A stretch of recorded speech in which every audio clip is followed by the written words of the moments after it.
ఒక చిన్న గ్రామంలో రాజు అనే మంచి మనసున్న చిన్న అబ్బాయి ఉండేవాడు. రాజుకి మొక్కలు, చెట్లు అంటే చాలా ఇష్టం.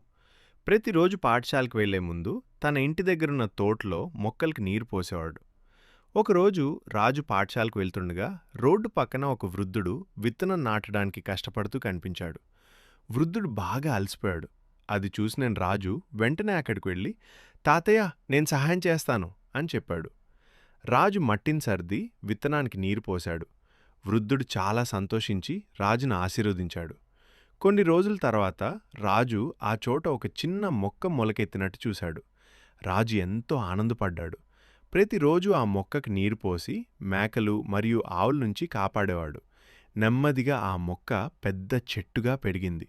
ఆ చెట్టుకు మంచి నీడ ఉండేది. తీయని పండ్లు కూడా వచ్చాయి. ఒక వేసవిలో గ్రామంలో నీరు లేక చాలా ఇబ్బంది వచ్చింది. ప్రజలు అలసిపోయారు. అప్పుడు రాజు అందర్నీ ఆ చెట్టు నీడలో కూర్చోబెట్టి పండ్లు పంచాడు. అందరూ రాజును మెచ్చుకున్నారు. ఆ రోజు సాయంత్రం వృద్ధుడు మళ్ళీ వచ్చి తాను ఒక సాధు అని చెప్పాడు. రాజు, నీ దయవల్లే ఈ చెట్టు పెరిగింది అన్నాడు. అప్పుడే రాజుకు అర్థమైంది, మంచి పని చేస్తే మంచి ఫలితం తప్పక వస్తుంది.